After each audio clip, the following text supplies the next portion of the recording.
Fala pessoal, tudo bem com vocês? Sejam bem-vindos a mais um Maker Vlog, os vídeos um pouquinho mais curtos que eu mostro minha rotina aqui dentro do laboratório.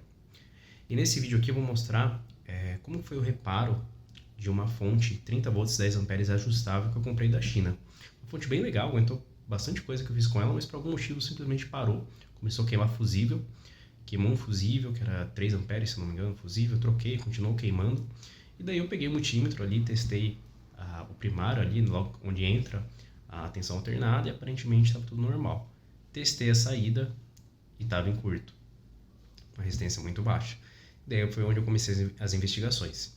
Então eu vou mostrar aí qual que foi a ideia. Na verdade foram vários dias reparando ela, porque eu tive que comprar vários componentes que eram um pouquinho difíceis de achar, mas eu vou depois mostrar o resultado final. A fonte é essa fontezinha aqui, uma fonte bem legal, bem levinha.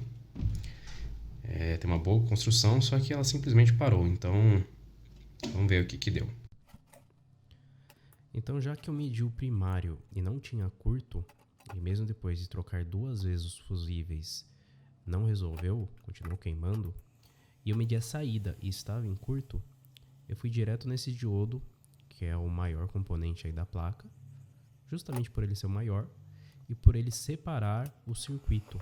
Então ele separa o secundário do primário, basicamente, como dá pra ver nessa imagem aqui que eu vou... Então, como dá pra ver nessa imagem aí, esse é o esquema de uma fonte chaveada do tipo LLC, uma das várias topologias que existem de fonte chaveada. E como dá pra ver aí, do lado esquerdo você tem o MOSFET S1 e S2 ali em Power Switches, e esses MOSFETs são os responsáveis por você fazer, pela fonte fazer o chaveamento. Eles recebem a tensão já retificada e fazem o chaveamento. Esse chaveamento, ele passa ali por um indutor e entra ali no transformador. Inclusive chama LLC porque tem 2 indutores, o LR e o LM, e um capacitor que é o CR ali, que é chamado de tanque ressonante. Daí, essa tensão, depois de ser filtrada por esse filtro LLC, ela vai para o transformador, que altera a amplitude desses picos, e então joga para esses 2 diodos retificarem. Esses 2 diodos é aquele diodo grandão que eu tirei ali, que ele está no encapsulamento de transistor bem grande, que acho que é TO263. Então, ele separa o secundário do primário do circuito. Na verdade, tem um primário aí que não está mostrando nesse esquema, que é toda a parte que recebe a tensão da tomada. Mas, já que não estava com problema, eu testei continuidade ali. E logo que eu tirei o diodo, eu testei os MOSFETs e pareciam que eram eles que estavam com problema. Então, eu fui medindo toda essa parte do lado esquerdo que eu estou medindo agora, a saída da fonte. Eu fui medindo entre o positivo e o negativo e aparentemente não tinha nenhum curto. Você vê os capacitores carregando e depois zera a continuidade. Daí eu fiz mais uns testes aí, onde o diodo é inserido. Testei o diodo fora. Daí eu fiz os testes também no secundário do transformador, que são esses pads que eu estou medindo agora. Todos são com resistência baixa, mas é normal isso em transformador, mas nenhum aparentemente em curto.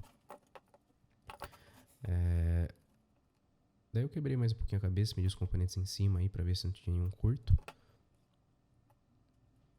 Testei até o primário do transformador, testei um pouquinho da parte de controle, nada em curto também. Então, tudo indicava que eram os MOSFETs. Esses MOSFETs... antes um ponto interessante, tem um diodo aí que eu tirei também para realizar o teste, mas esses MOSFETs eram um negócio interessante, porque quando eu colocava no meu testador, ele resetava, ele entrava em test mode, e eu não sabia, eu achava que era porque a bateria estava fraca. Eu troquei a bateria e continuou entrando. E daí depois eu lembrei que esse testador de componentes, quando acho que o pino 1 e 3 estão curto-circuitados, ele entra em test mode. E daí, isso na verdade indicava que os transistores que eu estava colocando ali, os MOSFETs, eles estavam em curso e estavam fazendo o medidor entrar em test mode. Então, esses MOSFETs são para 10 amperes, que é o limite da fonte. Então, acho que a única coisa ruim dessa fonte aí é ter sido ter colocado MOSFETs de 10 amperes, mas o diodo mesmo é de 30 amperes, então tá bem dimensionado, dá pra ver que a fonte é uma fonte bem construída também, mas não foi muito inteligente colocar esses MOSFETs aí de 10 amperes. Daí eu continuei os testes, até que foi relativamente simples no caso dessa fonte, porque ela não tem tantos componentes. Mas é basicamente medindo o curto entre a linha positiva e a linha negativa. Não tinha esquema elétrico, então eu ia vendo pela polaridade dos capacitores. Eu coloquei o diodo de volta e fiz as medições. Eu percebi que o curto voltava. Até que eu decidi tirar os MOSFETs e testar. Ainda fiquei na dúvida, porque como eu falei do meu testador de componentes, que ele ficava entrando em test mode. Mas daí depois que eu troquei a bateria que eu me toquei, daí eu já fui para a parte da substituição. Daí eu tirei os MOSFETs e comecei a fazer a medição neles. Inclusive já comprei 2 MOSFETs semelhantes, só que com uma capacidade de corrente bem superior. E o diodo aparentemente até que estava correto, mas eu fui pelos MOSFETs, né? Quando eu tirei os MOSFETs, daí zerou tudo curto, não tinha mais nada. Então esse é um jeito legal de você testar, é separando o circuito e abrindo o circuito.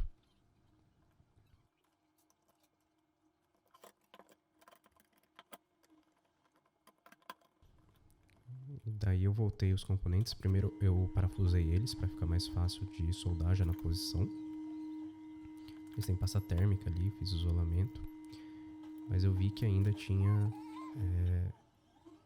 aparentemente tinha sumido o curto, só que quando eu liguei a fonte, aconteceu um negócio engraçado. A fonte começou a apitar. Quanto mais eu subia a tensão, mais ela apitava. Um barulho do transformador, aparentemente. Então, já que não era um componente fácil de achar, eu tive que encomendar na internet. Demorei a achar ele.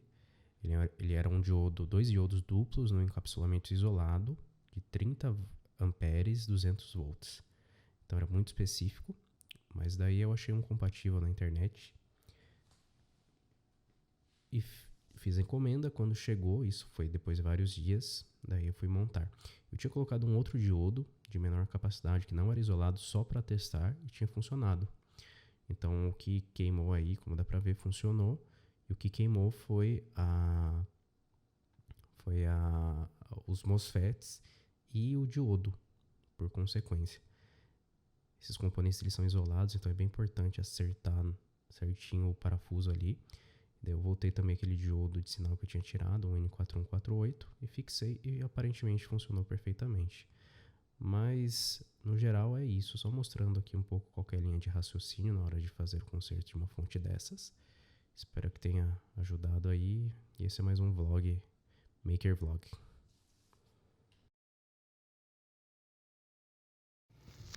Mostrando daí o resultado final. E voilá. Funcionou. Tudo certinho, vai ter 30 volts. Já fiz alguns testes e tá funcionando tudo certinho.